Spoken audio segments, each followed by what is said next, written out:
Hi everyone, I'm Scott Michlin. And I'm Megan Collop. Inviting you to join us for our COVID-19 local information program Monday and Thursdays at 9 a.m. live on the KSJE Facebook page and YouTube channel. Each episode we get to hear from local medical experts, community leaders, and more. Join us every Monday and Thursday at 9 a.m. live on Facebook and YouTube, and every afternoon at 5:06 on KSJE 90.9 FM and 103.3 FM.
Good morning, everyone. I'm Megan Collop, along here with Scott Michlin. Good morning. It is Thursday, November 12th.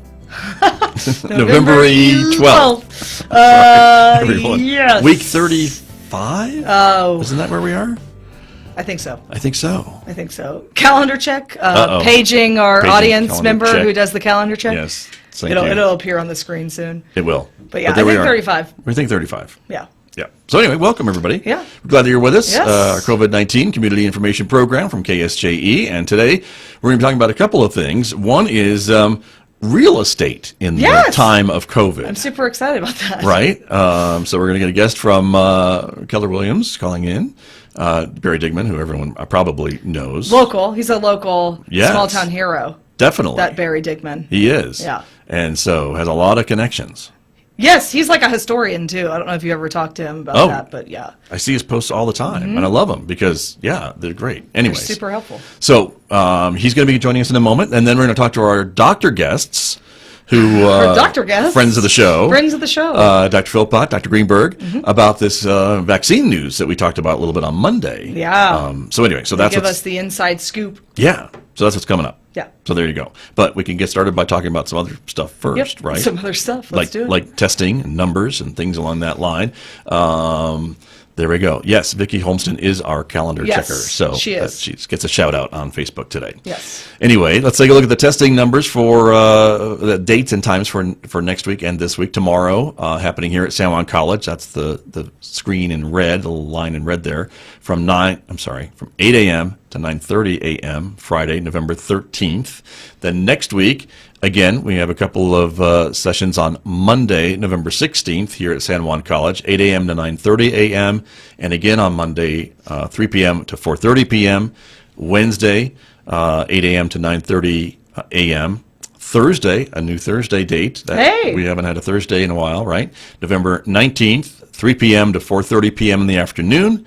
And Friday, again here at San Juan College from 8 a.m. until 9:30. And then next Saturday, the 21st, at McGee Park, a new location. Oh, that is a new location. 9 a.m. until 10:30 a.m. So those are the testing schedules for next week. Good. So and tomorrow. So there you go, everybody. Have you ever been tested, Scott?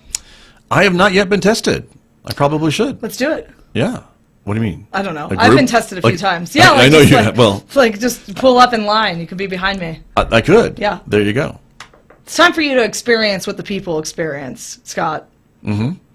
Okay, thanks. Experiential journalism. Appreciate that. Yes. Anyway, so let's take a break and go to our first guest, who's calling in at the moment. Good morning. You're on KSJE. Thank you so much for calling in. This should be the one and only Barry Digman. It is indeed. Good morning, Scott. Good morning, Megan. Good morning. Good morning. Good to have you with us, Barry. Thank you for calling in from Keller-Williams. We should mention that to everybody to talk a bit about how you sell real estate or buy real estate during a pandemic. Well, yeah, we can talk about that. It's not as different right now. About the only thing that's different is that we're being very, very careful about showing our clients homes. Sure.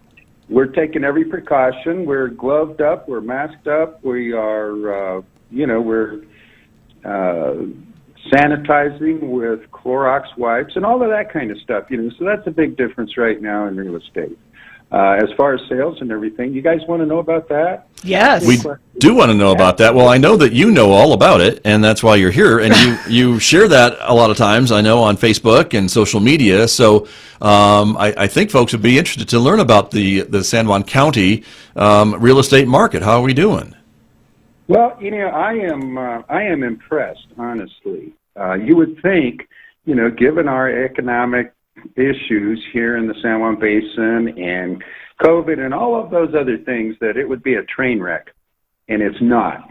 It is not as bad as people might think.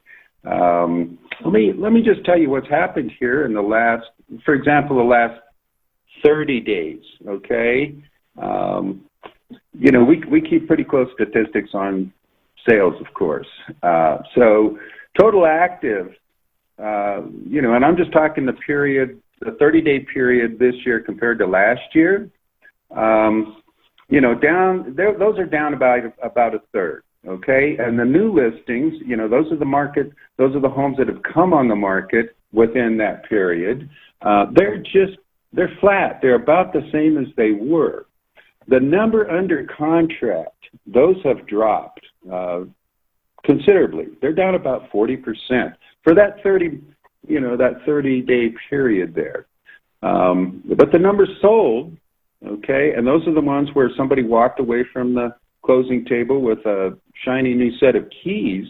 Those are up 40% compared to last year. To me, that's remarkable. And, the sold volume is up 46% for that period, and the average sales price is up. So, overall, those numbers tell me this is a decent market for buyers and for sellers. I'm glad to see it right now. Right. Well, and I was just going to ask you, Barry Digman, if this is a seller's market or a buyer's market. Can it be both? Really, there's advantages to both. The interest rates are just so low right now. Let's just unpack that for just a second. For example, if you were, say you've got a $200,000 mortgage, okay, and you guys remember, 5% used to be a pretty sweet interest rate, right? And a 30-year fixed mortgage at 5%, that's $1,074 a month. Call it $1,000 a month plus, okay? At 3%, which is where we are right now, you're looking at around $850 a month.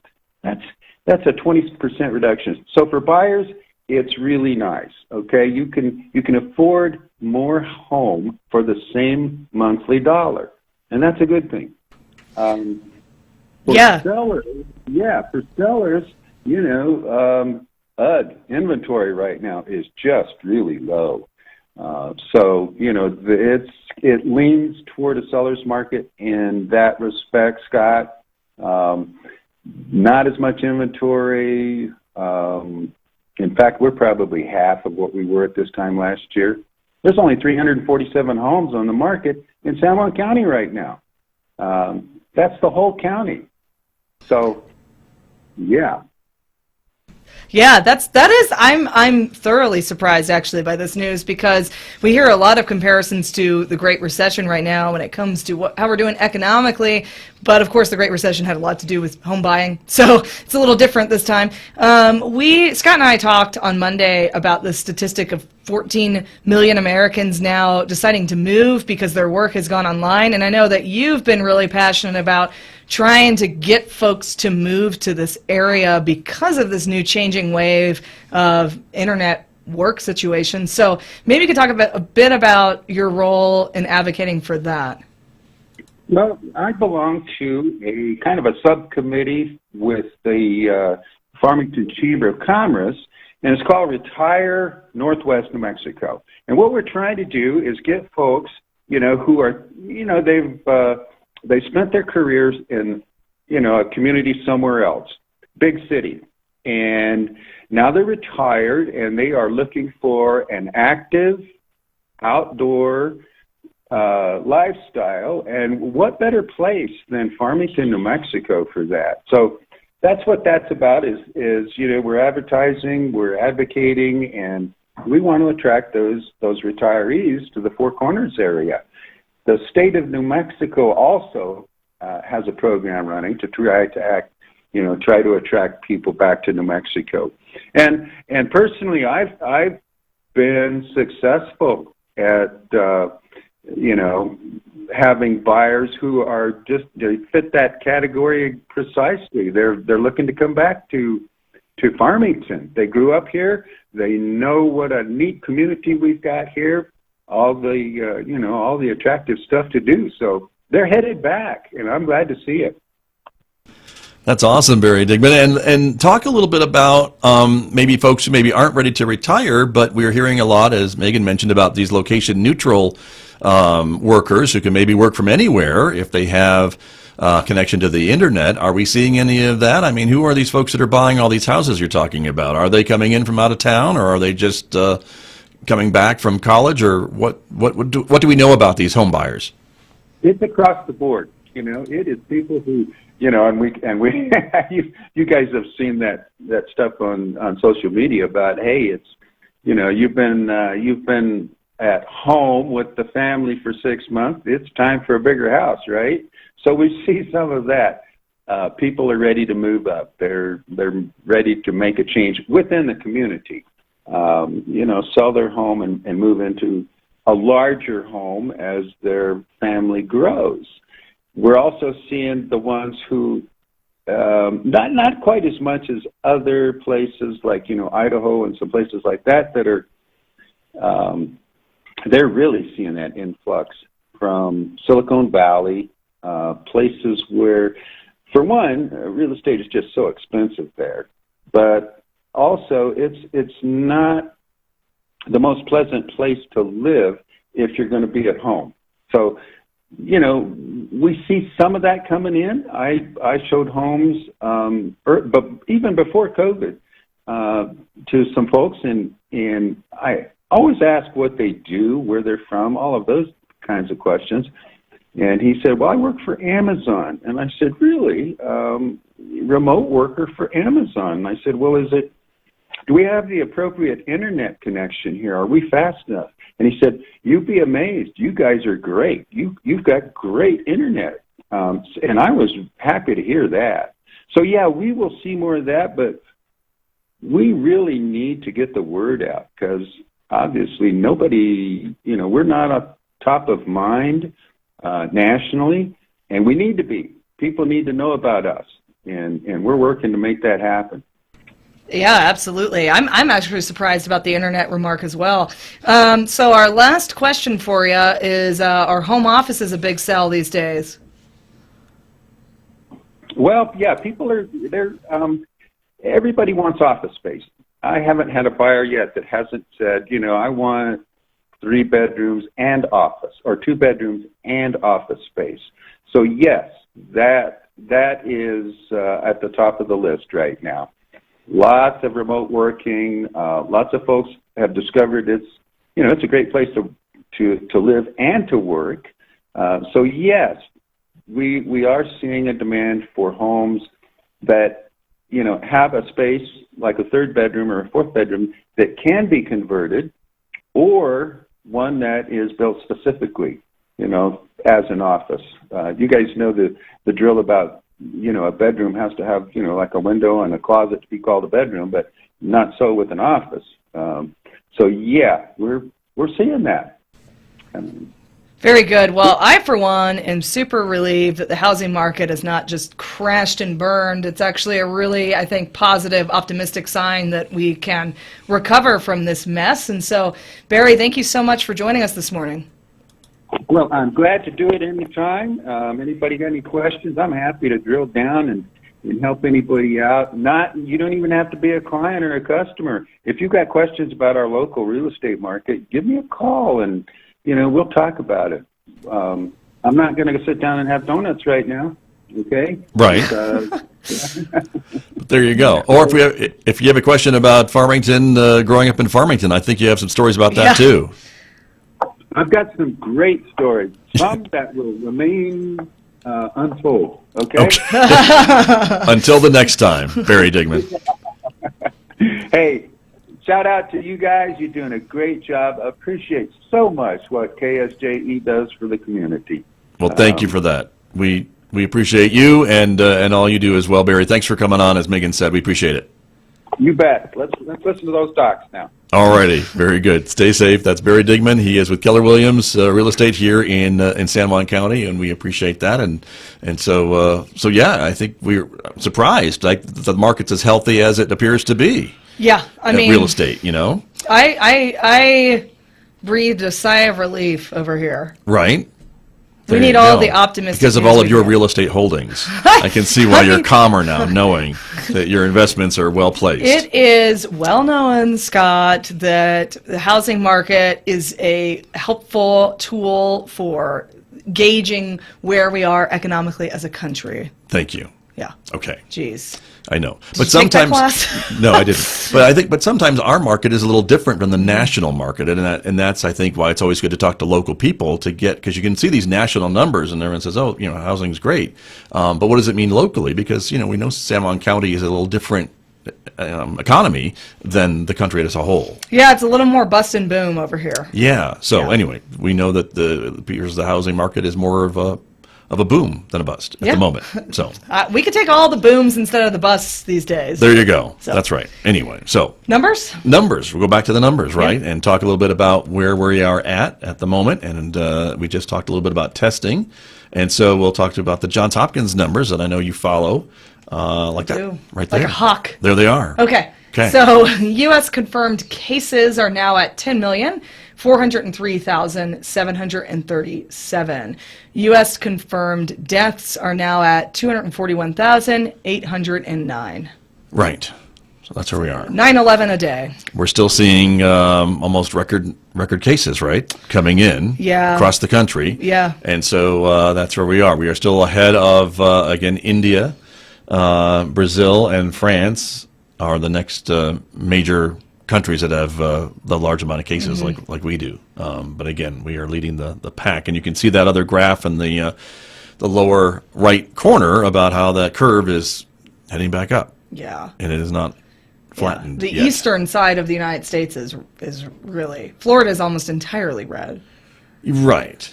But I think a lot of that's population too. I mean, not to say from that graph that we're showing. Yeah. But there's a lot of densely populated. Like Mexico City also struggling. Yeah. Right. It's one of the most populous cities in the world. So, there you go. Yeah. So that's Johns Hopkins. Let's look locally again. From yesterday, 1,500 cases in the state. I think that's a new record. Unfortunately, we're now at 59,034 total cases in New Mexico. Of that, San Juan County had 56 new cases, which is, again, a big number for us locally. 4,254 cases here, 14 deaths across the state for a total now over 1,000. And it wasn't too long ago we were talking just about hitting that kind of grim milestone of 1,000 deaths. Now we're at 1,158. No new deaths in San Juan County. We are grateful for that, of course, but we're still at 206. and there were 245 more recoveries reported yesterday for a total now of 23,981. We always want to celebrate that. We do, and those are great numbers, again, to be able to share with you. Moving on to some of the other news stories we put on KSJE.com, you can see the daily numbers there, and also the Navajo Nation numbers. They had 98 new cases yesterday, again, higher numbers for them than we have seen. One additional death. The total number of cases now in the Navajo Nation is 12,818, and 596 deaths across the Navajo Nation as well. And so there are now 7,828 recoveries on the Navajo Nation. And the other story I wanted to make a mention of is, again, you can see it there on the screen, that the San Juan Regional Medical Center, because of the increase in cases, has reinstituted their visitor restrictions to the hospital. So they're not allowing folks to come to the hospital under most circumstances. There are exceptions. Yeah. And so it's always good to just be clear about that. They wanted to be clear, too, that, if you're giving birth, you can have that support person while you're doing that. You don't have to be there by yourself. Right. So I think that's important. And there are other exceptions, too. End of life is an exception. You would know about that, certainly, because you do a lot of those visitations. Yes. And talk to those folks. So anyways, but that's what's going on at the hospital, and I think it's with good reason, obviously, because they want to keep their staff safe, their other patients safe, and all those different things. So that's what's up. And again, more details are on our website, ksje.com/news, to read more on these stories that we're sharing with you this morning. So those are some of the numbers. The other thing I thought it'd be helpful to share as this new watch list. We talked about that on Monday's program from the Environment Department, and that, of course, is the number of cases being reported at a local business or entity. If there are more than four more within a 2-week period, they have to shut down for 14 days. We've seen that now with the Walmart on West Main Street. And this is the watch list from updated yesterday afternoon. The West Main Street Walmart had 7 COVID positive cases. The other places on this list now this week, and they could fall off if they get no more cases, so we're hopeful for that. City of Farmington has 2 cases, and thank you, computer, for showing me that in the middle of the show. Appreciate that very much. City of Farmington, as mentioned, had 2 cases. Treadworks has 2 positive cases, and the Walmart on East Main Street has 3 cases. Yeah. So we're watching.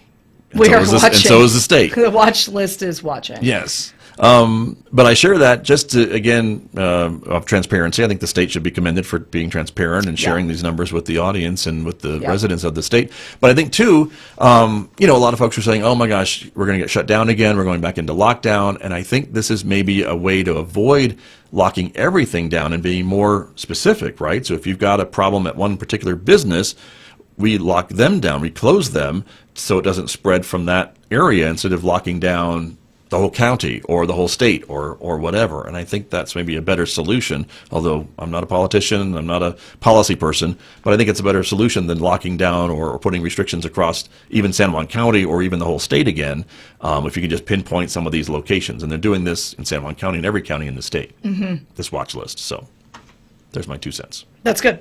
Yeah. Agreed. So there you go. On all fronts. Okay. So anyway, let's talk to our doctors, because I know we always enjoy doing that.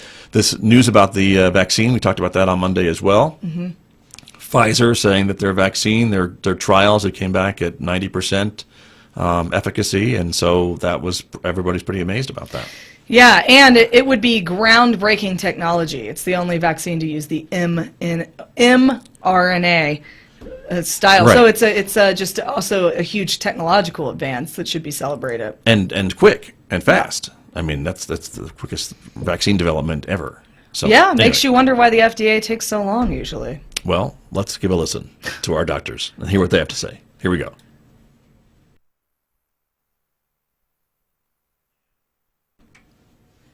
Joining us now are 2 of our favorite guests, I think, Dr. Erin Philpott and Dr. Brad Greenberg from San Juan Regional Medical Center, who have given generously of their time and expertise since this whole debacle began. So almost 40 years ago. Yeah, exactly. 3 decades ago. Like it. Thanks, guys. Anyway, thanks welcome. for joining us, guys. Welcome, doctors. Thank you so much for having us. Good to have you on the program. And I guess the biggest news would be, and why we thought it'd be great to talk to both of you, is about this news from Pfizer earlier in the week about their vaccine, and that they have gotten their trials back, and it shows about 90% efficacy, and so that seems to be a big deal and very important note for a lot of folks. And so, doctors, I'll let you decide who wants to go first. Maybe Dr. Philpott can go first to kind of explain why this is such a big deal. Yeah, thanks, Scott. Yes, we were very excited, or I was very excited to wake up to that news. I think the first thing I did was text Dr. Greenberg and Dr. Underwood, our CMO, and a few others about this excitement because we have so very little good news lately. I think, it is important to really highlight that we don't have all the information yet, but I think really even preliminarily, this is incredible. So as you all probably know, this vaccine is currently undergoing a phase 3 trial. Pfizer is the drug company that's producing it. The platform is a new platform. No other previous vaccines have been built the same way. It's an mRNA platform. And the trial was about 40,000 people. I think it was exactly 43,500 some people who have since enrolled. And then around 39,000 have received their second dose to date. The FDA outlined some criteria for all the different phase 3 trials and companies to get sort of some preliminary information. And they have even more than what the FDA set forth initially. This was looking at 94 COVID cases in the study. And, they don't provide a lot of details of what exactly those cases were and how many were in the vaccine group and how many were in the placebo group.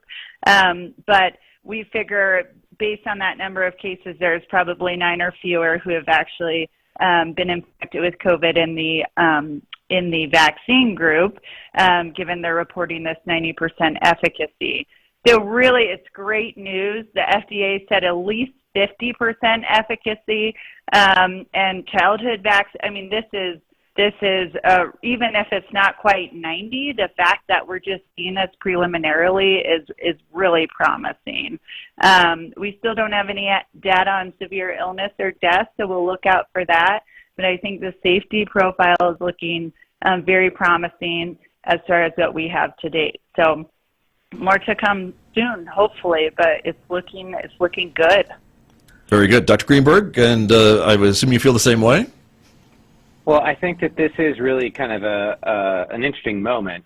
The fact is that there, like Dr. Philpott said, there are no other vaccines that are based upon this particular kind of platform.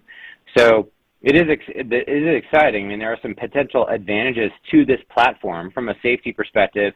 mRNA is not infectious. It doesn't integrate into your own genome. There's no risk of infection. There's no risk of what they call insertional mutagenesis, or like changing your DNA that way. And it's rapidly degraded by normal cellular processes. It has the production of the vaccine is scalable, so you can engineer production facilities to do large scale production, which is very good. And we know that it's capable of generating humoral and cellular immunity, so antibodies and cells that can fight the mRNA that's presented as the target. And there are some challenges, though. I mean, the challenges. This is one of those. We talked a little bit about a super cold supply chain.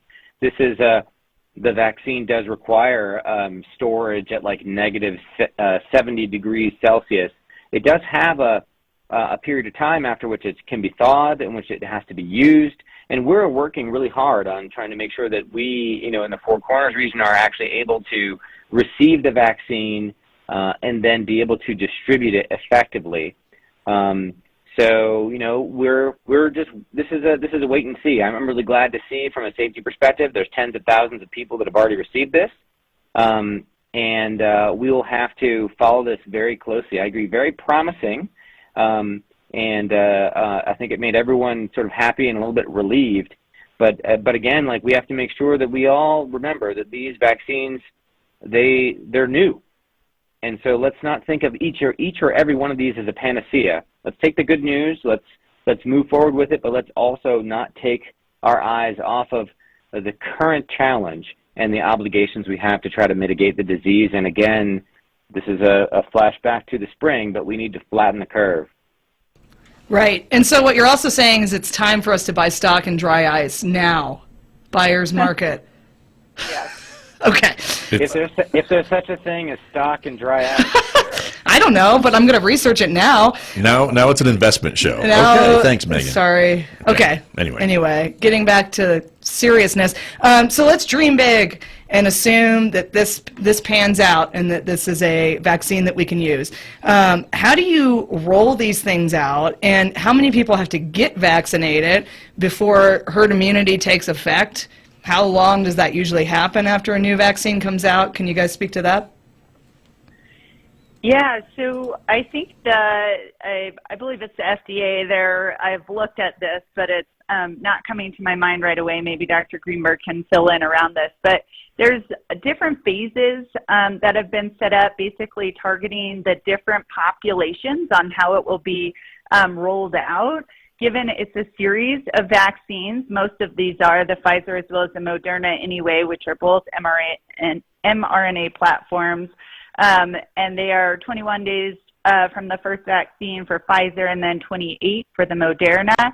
And then for Pfizer, their study is looking at people having immunity 7 days after the last vaccine. So it's going to take a long time to roll this out, given the supply chain issues that Dr. Greenberg was just discussing, needing to be kept cool, and how we're going to do that in a methodical way. The production, I think there's, I want to say 50 million, I think I have that number right, vaccines that are ready to go or will soon be ready to go from Pfizer worldwide.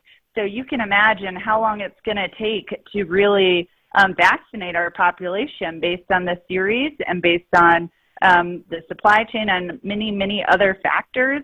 But I think that aside, looking at what we need for herd immunity to prevent transmission from person to person with COVID-19, it's based on the R0, which we talked about early on. So like measles is a highly contagious respiratory virus. So a large portion of the population has to be vaccinated with a high efficacy vaccine to be effective in preventing transmission. And we see those occasional outbreaks among people with lower vaccine rates or populations with lower vaccine rates. Like there's an island up near Washington that many of the people choose not to vaccinate. So, you know, you have a big population at risk there. But for COVID, the R0 is 2 to 3 or so. So if you do the math, that means that about 2/3 of the population will need to be immune to prevent ready spread. So once 2/3 of our population is vaccinated, then I think in theory we would have, you know, a reduction in spread and could get back to some semblance of normal. There's a lot of unknowns surrounding this, though, right? Because we still don't know the longevity of the immune protection you're going to get from this vaccine. We're seeing waning antibody responses, you know, after 3 months, similar to other viruses. But so many, many factors to consider when talking about herd immunity. But I think the notion that we can get herd immunity by just all of us getting infected, it doesn't fit.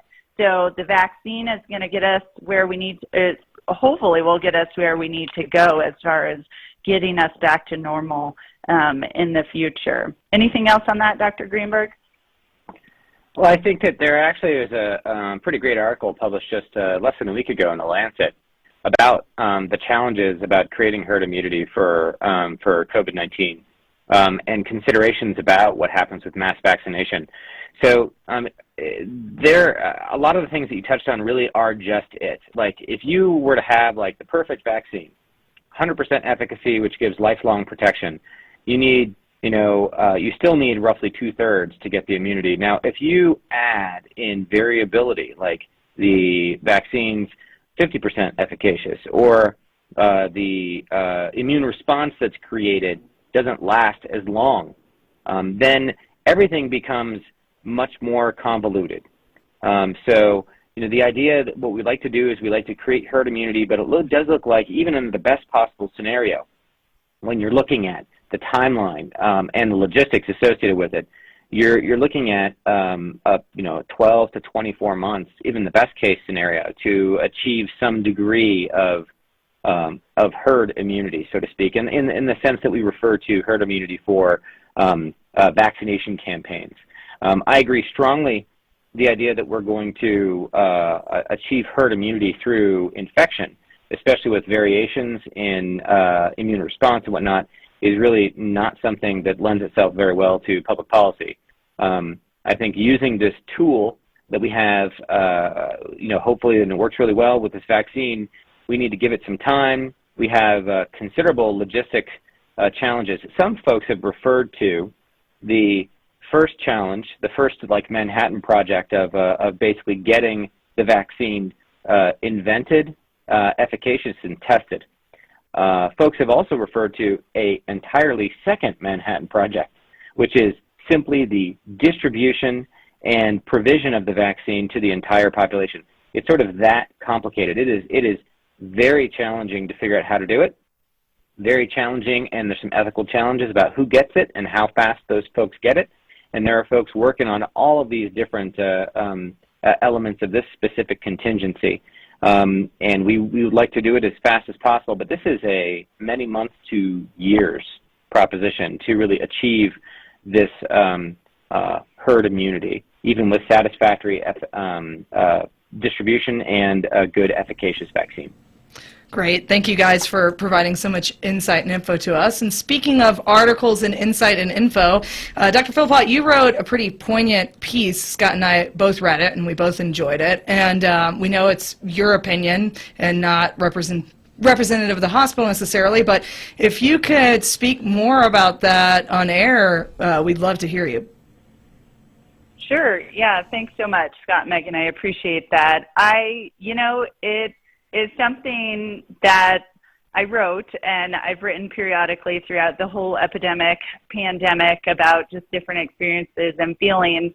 I think it's hard for doctors to sort of present their feelings. I think we've all kind of undergone such, trauma essentially, and we're expected to just sort of soldier on, so to speak. And I think really there have been a lot of challenges along the way, and I've been really appreciative and amazed by sort of this outpouring of support and how it really resonates with so many other physicians and healthcare workers, and that even though it took a little bit of courage to share some feelings, that really means a lot to me, and I'm glad that it could provide people with some insight, because I think we are kind of all in our chasms and our silos and just trying to get through all of this. And, there's not always a right answer to these choices we make in going out or doing riskier things or traveling or seeing family. And I think that's really challenging for different families and relationships. And so I think, I was just glad to have the support and know that so many people have shared similar experiences and feelings on many different levels of different things that I guess I brought up and talked about in that. Absolutely. Vulnerability breeds more empathy. What is the website that people can go to read that piece? It's on Kevin MD. I think it's kevinmd.com, but it's, if you just Google it, Kevin MD, and I think it's called A Physician on the Precipice.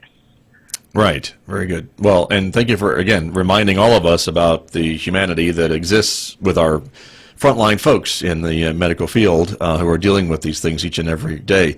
Dr. Greenberg, I wanted to ask you a little bit about the upcoming holiday season. I know our state health officials are reminding us to limit our gatherings and not to travel over the river and through the woods and all those places to see people. Especially not grandma's house. No, don't go to now. grandma's house. But I know it just bears repeating, I think, that this is the way to, again, flatten the curve, as you said, and as we certainly are looking forward to this vaccine, as you mentioned, it's still months, if not weeks away. And we still need to be mindful that this virus is nonstop, and it is still out there, and it's still very, very infectious, correct? That's absolutely correct. And, I have to say that the holiday season and thinking about how to try to mitigate the spread of the virus, those two things they don't usually go together. You know, it's very challenging here because we have I think everyone really appreciates the time and the togetherness that the holiday season brings.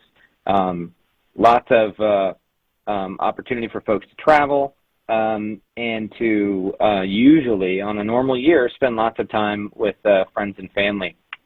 Now, I do think that we really need to think, and I know that the governor and also the editorial board of the Albuquerque Journal and a number of other folks have come out to really express substantial concern about these normal kind of patterns and how 2020, in this, as with everything else, is not a normal year.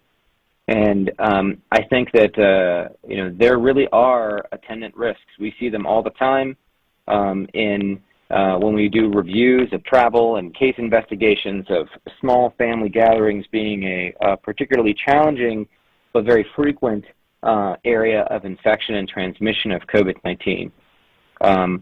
So I think that this year I would suggest that everyone really think very hard about what they should do this holiday season. Are there alternative ways of both sharing the holiday season and the feeling of togetherness that doesn't necessarily involve, being in the same place in the same room? I think that, and those are really challenging things. And I'm not saying that this is what anyone wants, but I do think it is important for all of us to really think about how we're going to get through this pandemic together and how we can minimize the spread. And part of that is trying to think through and minimize any related travel or interactions with folks that are not in your usual bubble, so to speak. So this is challenging. There's no good answers. But I think that looking at video conferencing, looking at telephone calls, and trying to think about other good ways to experience the holiday season and celebrate together without necessarily being in the same place are things that I hope every individual family can think about.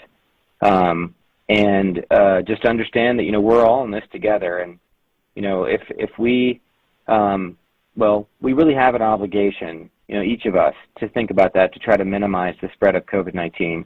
We all want our way out of this. But I would implore everyone not to just ignore the advisories and the precautions that everyone is suggesting. Think about what you can do, and really think about and consider altering your plans to reflect the increased dangers of transmission of COVID-19. And hopefully, with all this, we'll be done with it and never have to relive another 2020. Yeah. Amen to that. From your brother. lips to... Yeah, exactly. There you go. Well, Dr. Greenberg and Dr. Philpott, as always, it's a pleasure. We look forward to it anytime you guys are on, and I know our community appreciates greatly all of the expert knowledge, advice, and teaching you can give. So thanks again, guys. Thanks so much, Scott and Megan. Thank you both. Thanks so much for having us. You are welcome. Thank you. That is Dr. Brad Greenberg and Dr. Erin Philpott from San Juan Regional Medical Center joining us on our COVID-19 Community Information Program. And that will wrap up our program for today, everyone. Thank you for joining us. And Megan, thank you for being here as well. Megan? Oh, like a cartoon character. She just took off. Well, look at that. All right. Well, we'll be back on Monday, everybody. So stay safe and stay well and enjoy your weekend. And we'll be back Monday, of course, here on KSJE. Bye-bye.